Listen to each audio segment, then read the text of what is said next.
Pernahkah Anda merasa seperti berjuang sendirian? Seperti tiada siapa yang nampak betapa kerasnya Anda berusaha? Seperti dunia ini bergerak terlalu pantas dan Anda tertinggal? Mungkin Anda bangun pagi ini dan bertanya-tanya sama ada masih berbaloi untuk teruskan. Mungkin kesakitan, kekecewaan, dan kekecewaan telah membuat Anda berfikir untuk berputus asa. Tetapi sebelum membuat sebarang keputusan, izinkan saya bercakap dengan Anda dari hati ke hati. Kerana mesej ini mungkin akan menjadi titik perubahan dalam hidup Anda.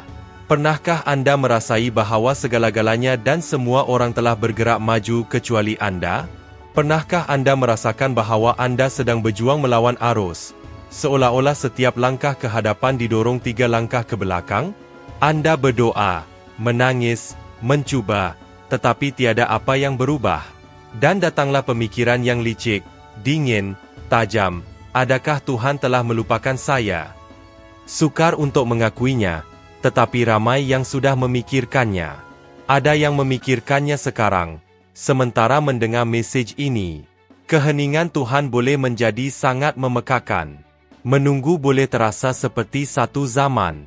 Anda mula bertanya-tanya jika ada yang salah dengan Anda. Adakah iman Anda tidak cukup? Adakah Anda telah melakukan sesuatu yang menjauhkan diri daripadanya? Adakah Dia telah meninggalkan Anda? Tetapi dengarlah ini, Tuhan tidak pernah melupakan Anda. Hakikat bahawa Anda masih berada di sini, walaupun dalam keadaan hancur, adalah bukti hidup bahawa Dia menjaga Anda. Mungkin Anda tidak dapat melihatnya sekarang, tetapi Tuhan bertindak walaupun Anda tidak merasakannya. Dan seringkali, dalam diamnya skim Dia bekerja dengan lebih kuat. Anda tahu apabila Anda menanam benih, ia tidak tumbuh pada hari yang sama. Anda tidak nampak apa yang sedang berlaku di bawah tanah. Tetapi di situ, dalam gelap, dalam kedalaman, dalam keheningan akar sedang terbentuk. Ia tidak nampak dengan mata kasar, tetapi ia amat penting. Tanpa akar, tumbuhan tidak akan dapat menahan beban pertumbuhannya. Mungkin inilah yang sedang berlaku pada Anda sekarang. Anda sedang berada dalam waktu akar, dalam fasa diam janji, dalam persediaan yang tidak kelihatan bagi apa yang akan berkembang. Dalam Alkitab, Yusuf mempunyai sebuah mimpi. Dia melihat apa yang Tuhan telah sediakan untuknya. Tetapi apa yang berlaku selepas itu? Dia dibuang ke dalam perigi, dijual sebagai hamba, dikhianati, dipenjarakan tanpa sebab yang adil, dilupakan. Bertahun-tahun berlalu. Adakah Anda fikir dia tidak pernah bertanya, "Di mana Tuhan?" Tetapi tahu tak apa yang berlaku di akhir cerita? Tuhan meletakkannya sebagai pemerintah Mesir. Semua yang kelihatan seperti pengabaian adalah sebahagian daripada pembinaan tujuan hidupnya. Sekarang, fikirkan tentang hidup Anda.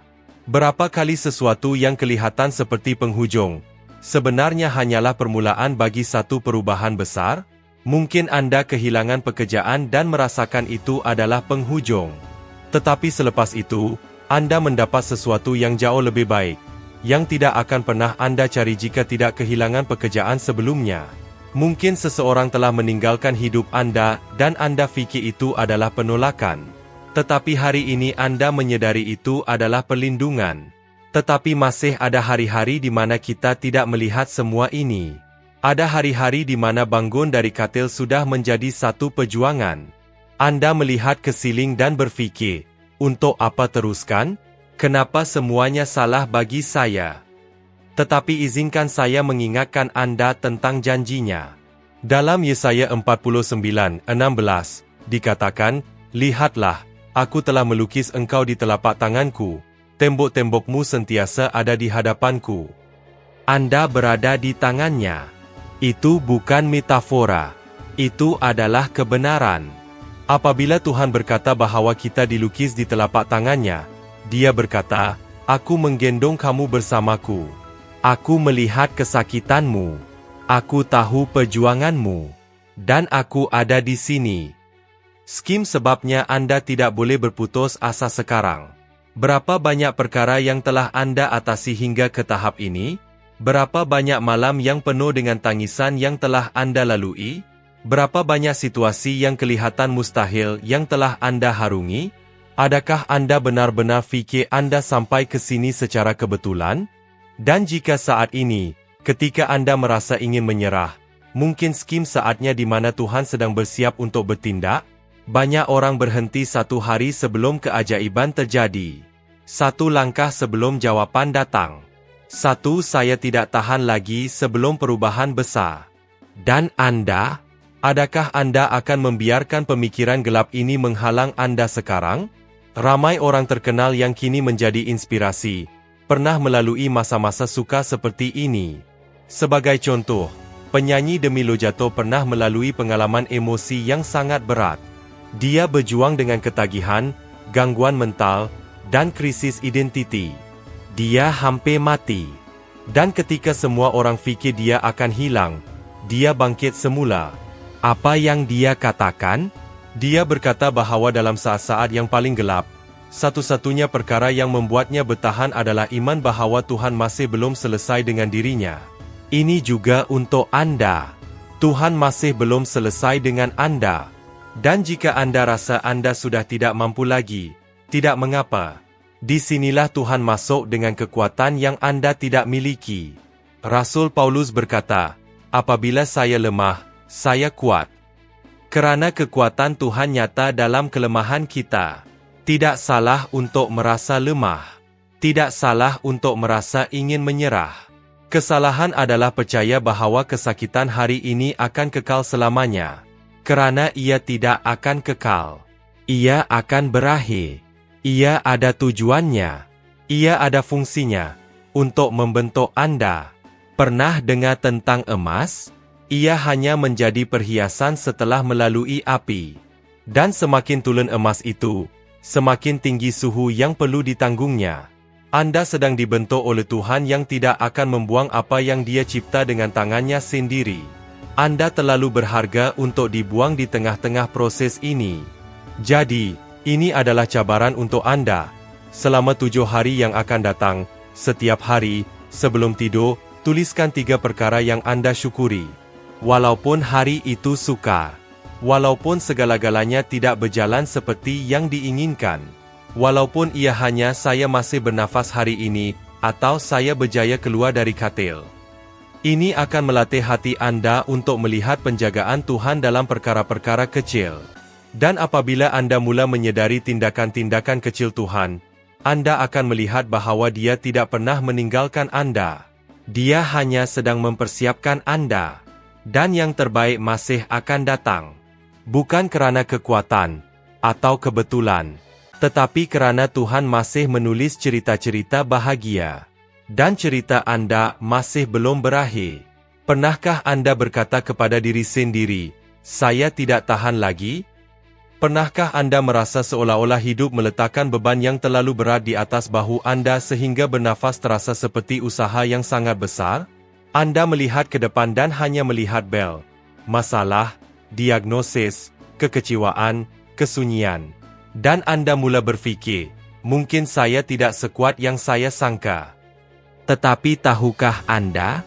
Jika Anda telah sampai ke sini, jika Anda sedang mendengar mesej ini sekarang, walaupun letih, walaupun merasa patah di dalam, Anda lebih kuat daripada yang Anda fikirkan. Sakit mempunyai kuasa untuk mengubah persepsi kita. Ia membuat kita melihat diri kita sebagai lemah, kalah, seperti seseorang yang tidak mempunyai jalan keluar. Tetapi kebenarannya adalah ketahanan Anda sehingga kini sudah membuktikan bahwa ada kekuatan dalam diri Anda yang mungkin Anda sendiri tidak sedari. Dan kekuatan ini tidak datang hanya dari diri Anda. Ia datang dari Tuhan. Dalam surat 2 Korintus 12:9, Tuhan berkata kepada Paulus, "Anugerahku cukup bagimu, kerana kuasaku sempurna dalam kelemahan." Adakah Anda perasan apa yang Dia katakan? Dia tidak meminta Anda menjadi sempurna, atau mempunyai kuasa luar biasa. Dia tidak mengharapkan Anda tidak pernah menangis, tidak pernah merasa takut, atau tidak merasa sakit. Dia hanya mengharapkan Anda untuk terus maju. Walaupun lemah, walaupun gemetar, walaupun dengan air mata di mata. Ketika Anda merasa paling lemah, paling letih, paling habis, disinilah kuasa Tuhan muncul dengan lebih kuat dalam hidup Anda. Mungkin Anda telah cuba menanggung segala-galanya seorang diri untuk satu jangka masa yang panjang. Anda cuba menjadi kuat untuk semua orang. Anda tersenyum walaupun dalam hati Anda sedang hancur. Anda mendengar masalah orang lain, menyelesaikan masalah mereka, tetapi tidur dengan perasaan seolah-olah tiada siapa yang mendengar Anda. Berapa kali Anda terfikir, jika saya hilang, adakah sesiapa akan merindui saya? Berapa kali Anda menahan tangisan di bilik mandi, atau menjerit dalam diam pada bantal kerana tidak dapat menangis di hadapan sesiapa? Tetapi biar saya ingatkan Anda tidak lemah kerana merasai perasaan itu. Anda kuat kerana tetap bertahan walaupun merasai semua itu. Ingatkah Anda kepada seorang ibu atau bapa yang bangun awal pagi untuk bekerja walaupun tubuh terasa sakit, hati terasa hancur, tetapi mereka tidak boleh berhenti kerana mereka perlu menjaga anak-anak? Atau seorang remaja yang belajar, bekerja, membantu di rumah, dan masih memikul beban kebimbangan dalam diam kerana mereka rasa tiada siapa yang akan faham? Orang-orang ini lebih kuat daripada yang mereka sedari. Dan mungkin salah seorang daripadanya adalah Anda. Berapa kali Anda jatuh, berfikir bahawa itu adalah penghujungnya, tetapi bangun pada keesokan harinya dan mencuba lagi? Berapa kali Anda mendengar kata tidak, tetapi tetap meneruskan percubaan? Lihatlah sejarah hidup Anda. Berapa banyak peperangan yang telah Anda menangi tanpa menyedarinya? Anda benar-benar fikir seseorang yang lemah dapat melalui semua ini dan masih berdiri teguh? Ingatkah Anda kepada Steve Jobs, pengasas Apple? Dia telah dipecat dari syarikat yang diasaskannya sendiri, dihina secara terbuka, dan direndahkan. Tetapi dia tidak menyerah. Dia menggunakan kejatuhan itu sebagai bahan bakar. Dia mencipta sebuah syarikat baru, kembali dengan lebih banyak kebijaksanaan, lebih banyak pengalaman, dan mengubah teknologi dunia. Perbezaan antara mereka yang berjaya dan mereka yang menyerah bukan terletak pada kesakitan tetapi pada keputusan untuk terus maju walaupun dengan kesakitan. Dan di sinilah Tuhan masuk. Dia tidak menunggu Anda menjadi sempurna untuk membantu Anda. Dia tidak memerlukan Anda berada dalam keadaan baik untuk mengasihi Anda. Dia masuk ke dalam kekacauan Anda dan berkata, "Aku menguatkanmu. Aku menyokongmu. Aku membantumu." Bukan tentang tidak merasa takut. Ia tentang terus berjalan walaupun dengan ketakutan. Bukan tentang tidak pernah ingin menyerah. Ia tentang terus maju walaupun seluruh diri Anda menjerit untuk berputus asa. Dan walaupun ia kelihatan sukar, ada satu rahsia yang boleh sangat membantu Anda. Mahu tahu apa ia? Hentikan perbandingan. Ya, perbandingan adalah salah satu punca terbesar perasaan gagal. Anda melihat media sosial orang lain, melihat senyuman, perjalanan, pencapaian, dan mula berfikir, semua orang sedang berjaya kecuali saya. Tetapi apa yang Anda lihat hanyalah panggung. Anda tidak melihat di belakang tabir. Anda tidak melihat air mata, proses, malam tanpa tidur. Dan Tuhan tidak memanggil Anda untuk hidup dalam cerita orang lain. Dia memanggil Anda untuk hidup dalam cerita Anda sendiri. Dan dalam cerita ini, kesakitan Anda mempunyai peranan. Kelemahan Anda juga. Di dasar yang paling dalam skim ramai orang menemui kekuatan untuk mencipta semula diri mereka. Apabila semuanya nampak hilang, disitulah lahir idea-idea paling kreatif, permulaan yang paling indah, dan kesaksian yang paling kuat. Oleh itu, jangan meremehkan apa yang sedang Anda lalui. Ia bukan hukuman. Ia bukan nasib malang. Ia adalah tanah subur untuk masa baru. Anda tidak perlu menjadi kebal. Anda hanya perlu jujur dengan Tuhan. Katakan, "Tuhan, saya letih. Saya lemah. Tetapi bantulah saya untuk terus maju." Dan tahu apa yang Dia akan lakukan? Dia akan memberi Anda kekuatan yang tidak pernah Anda bayangkan. Dia akan memperbaharui tenaga Anda. Dia akan menunjukkan kepada Anda bahawa Anda mampu. Ya, mampu untuk bermula semula, berkembang, dan berjaya. Dan inilah cabaran untuk Anda. Selama 5 hari, tuliskan satu kemenangan kecil yang Anda capai setiap hari. Tidak perlu sesuatu yang besar. Ia boleh jadi, hari ini saya bangun, walaupun tidak ada keinginan. Hari ini saya pergi bekerja walaupun saya rasa tidak sihat. Hari ini saya senyum pada seseorang, walaupun hati saya terasa sesak. Apabila Anda mula menyedari kekuatan Anda akan sedar bahawa Anda lebih tabah daripada yang Anda sangkakan. Dan, perlahan-lahan, Anda akan bangkit semula. Anda sudah melalui banyak kesakitan. Tetapi tidak ada satu pun yang lebih besar daripada rancangan Tuhan untuk hidup Anda.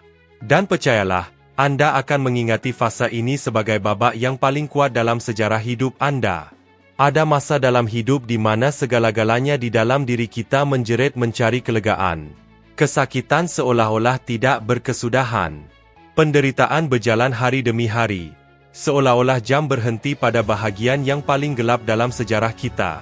Dan di tempat ini, di titik ini, di mana tiada siapa yang melihat, di mana Anda penat berpura-pura bahawa semuanya baik-baik saja, lahir satu soalan yang diam, tetapi dalam, mengapa saya sedang melalui ini?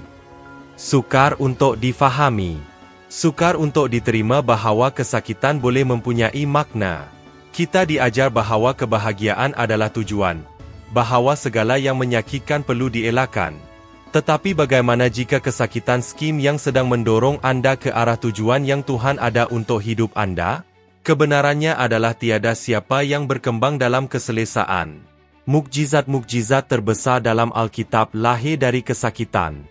Hana hanya mempunyai Samuel selepas bertahun-tahun dihina dan mandul. Daud hanya mengalahkan Goliat kerana sebelumnya dia ditolak oleh keluarganya sendiri. Dan Yesus, anak Tuhan itu sendiri menangis, berpeluh darah, dikhianati, memikul salib dan disalibkan. Anda rasa Tuhan tidak boleh mengelakkan semua itu? Sudah tentu Dia boleh. Tetapi ada tujuan. Dan tujuan itu sentiasa melebihi apa yang mata kita dapat lihat. Kesakitan bukanlah penamat. Kesakitan adalah proses. Berapa kali Anda sudah melihat ke belakang dan berfikir, jika itu tidak berlaku, saya tidak akan berkembang. Jika saya tidak kehilangan itu, saya tidak akan menemui diri saya semula. Jika orang itu tidak meninggalkan hidup saya masih akan terperangkap dalam kitaran yang merosakkan saya. Mungkin hari ini Anda sedang melalui proses itu. Anda kehilangan seseorang. Anda menghadapi penyakit. Anda dikhianati, ditinggalkan, atau gagal dengan cara yang tidak pernah Anda bayangkan. Dan segala-galanya di dalam diri Anda hanya mahu fasa ini berakhir. Tetapi dengarlah, kesakitan juga adalah sebahagian daripada pembinaan. Ia seperti pembedahan. Ia menyakitkan. Ia sakit. Tetapi ia menyembuhkan. Doktor memotong untuk menyelamatkan. Dan Tuhan, doktor segala doktor, sering membenarkan pemotongan untuk menyembuhkan kawasan yang dalam yang kita tidak tahu sakit. Berapa ramai orang, selepas melalui saat-saat kesakitan, menemui bakat yang mereka tidak pernah terokai? Berapa ramai yang mula berniaga kerana dipecat? Berapa ramai yang mendekatkan diri dengan Tuhan selepas hati mereka hancur? Skim yang berlaku apabila Anda memahami bahawa kesakitan bukanlah hukuman, ia adalah pemurnian. Kupu-kupu perlu keluar dari kepompongnya sendirian. Jika ada yang cuba membantu dan membuka kepompong lebih awal, ia akan mati. Kerana di dalam perjuangan untuk keluar skim sayapnya menjadi kuat. Tanpa usaha, tanpa kesakitan, ia tidak akan pernah terbang. Dan mungkin Anda sedang berada dalam kepompong Anda sekarang. Gelap. Sempit. Tidak faham mengapa Anda dihimpit dari dalam. Tetapi Anda akan keluar. Dan Anda akan terbang. Dengan sayap yang hanya kesakitan yang boleh kembangkannya. Penulis J.K. Rowling adalah contoh jelas tentang ini. Dia adalah ibu tunggal, menganggur, hidup dengan bantuan kerajaan, menghadapi kemurungan, ditolak oleh pelbagai penerbit. Itu adalah dasar yang paling rendah. Tetapi disitulah, di tengah-tengah kesakitan, dia menulis buku pertama Harry Potter. Dia sendiri berkata, ia adalah ketika saya berhenti berpura-pura menjadi seseorang yang saya bukan. bahwa saya mula menjadi diri saya yang sebenar. Berapa kali Anda telah cuba menyembunyikan kesakitan Anda? Berapa kali Anda mendengar ia akan berlalu dan di dalam hati Anda menjerit, tetapi bila Tuhan tidak terburu-buru, kerana apa yang Dia bina dalam diri Anda bukan sesuatu yang rapuh. Ia adalah kekal. Dan apa yang kekal memerlukan masa. Lihatlah salib. Yesus telah melalui semua itu. Tetapi selepas kesakitan datanglah kebangkitan. Dan skim yang disediakan untuk Anda. Selepas kesakitan datang kehidupan baru. Datang tujuan yang terungkap. Datang jawapan. Mungkin sekarang Anda tidak memahaminya. Tetapi suatu hari nanti Anda akan menoleh ke belakang dan berkata, ia suka. Tetapi ia berbaloi.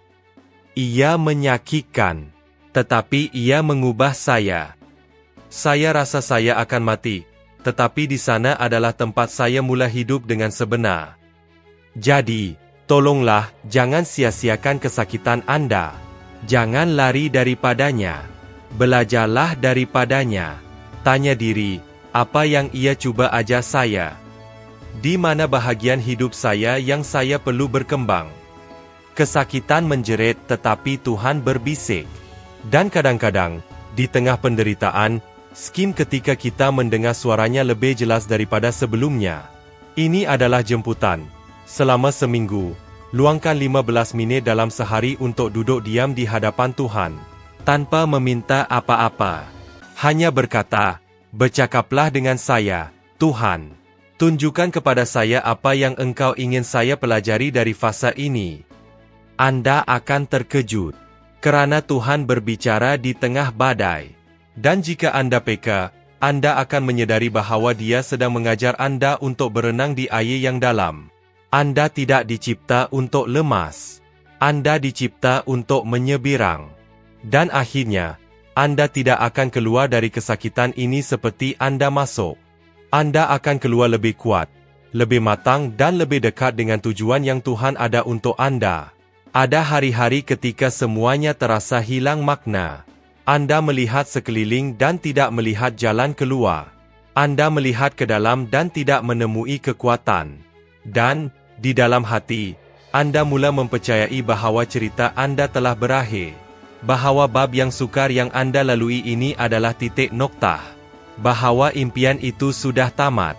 Bahawa perkahwinan itu tidak dapat diperbaiki lagi. Bahawa kesihatan itu tidak akan pulih. Bahawa projek itu tidak akan dilaksanakan. Bahawa Anda telah mencuba segalanya dan gagal. Tetapi biar saya beritahu Anda sesuatu yang mungkin Anda perlu dengar lebih daripada apa-apa pun sekarang. Cerita Anda belum berakhir. Tidak kira berapa kali Anda jatuh. Tidak kira berapa banyak permulaan yang telah Anda cuba. Tidak kira jika Anda rasa tidak ada lagi peluang. Tuhan masih menulisnya. Dan Dia tidak seperti manusia yang berhenti di tengah jalan. Dia tidak meninggalkan cerita yang belum selesai. Apabila Tuhan memulakan suatu karya, Dia akan mengakhirkannya. Dan Dia akan mengakhirinya dengan baik. Berapa kali Anda meninggalkan sebuah buku di tengah jalan kerana babnya terlalu berat? Kesakitan wataknya terlalu mendalam? Keadaannya terlalu sukar? Tetapi jika Anda teruskan membaca beberapa halaman lagi, Anda akan melihat pusingan cerita. Anda akan membaca keajaiban. Anda akan merasai kelegaan. Anda akan menemui penghujung yang bahagia. Mungkin itu yang sedang berlaku pada Anda sekarang. Anda berada dalam bab yang paling suka dalam hidup Anda. Tetapi pengarang masih menulis. Dan pengarang itu adalah Tuhan. Dan Dia menulis seperti tiada siapapun. Dia menulis cerita permulaan baru. Pemulihan. Kejayaan.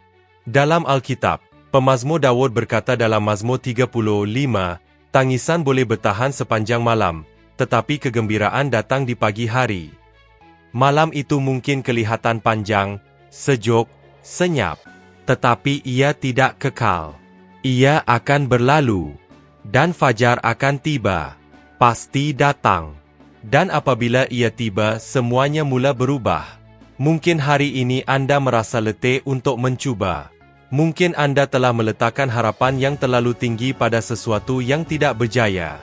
Mungkin ada seseorang yang menjanjikan cinta kepada Anda dan kemudian meninggalkan Anda. Mungkin Anda telah membina sesuatu selama bertahun-tahun dan melihat ia runtuh dalam sekelip mata. Mungkin Anda sedang menghadapi krisis keuangan terbesar dalam hidup Anda, atau krisis dalaman yang besar.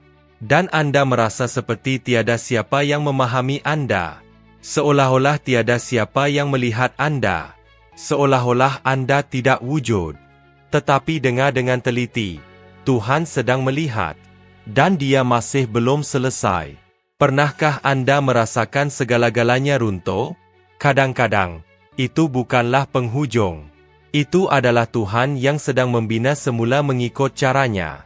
Kerana Dia tidak bekerja dengan struktur yang rapuh.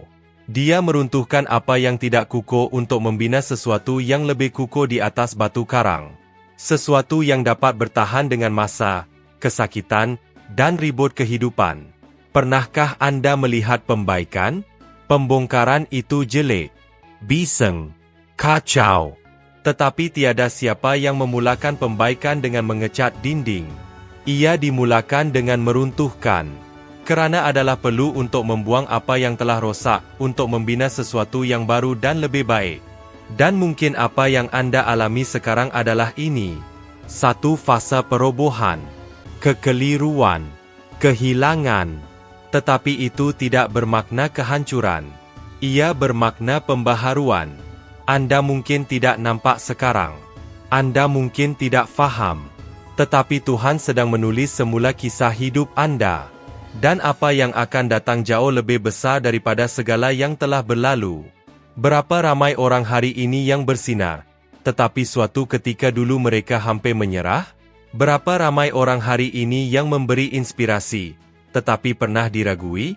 Pemain bola sepak Gabriel Jesus, contohnya, dahulu mengecat kaki lima di kawasan tempat tinggalnya semasa Piala Dunia 2014 untuk mencari sedikit wang.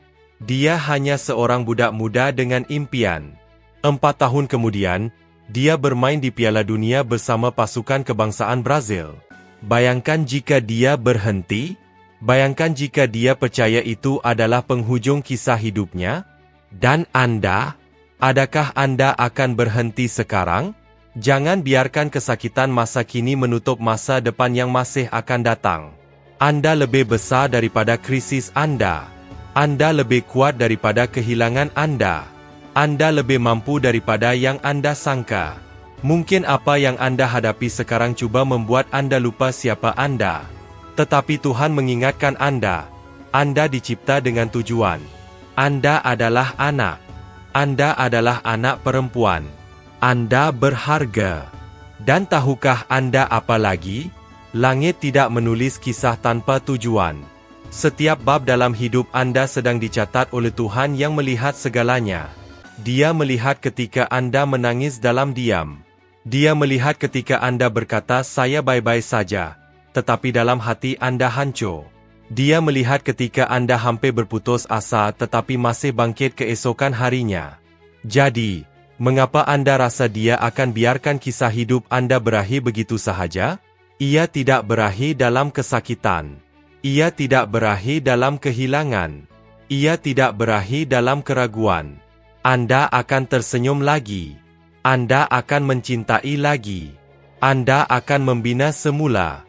Anda akan melihat segala yang Tuhan janjikan dipenuhi dalam setiap butiran kecil. Tetapi sekarang, Anda perlu membuat keputusan untuk meneruskan. Di sini ada satu latihan yang mudah tetapi berkuasa. Dalam 3 hari akan datang, tulislah surat untuk Anda di masa depan.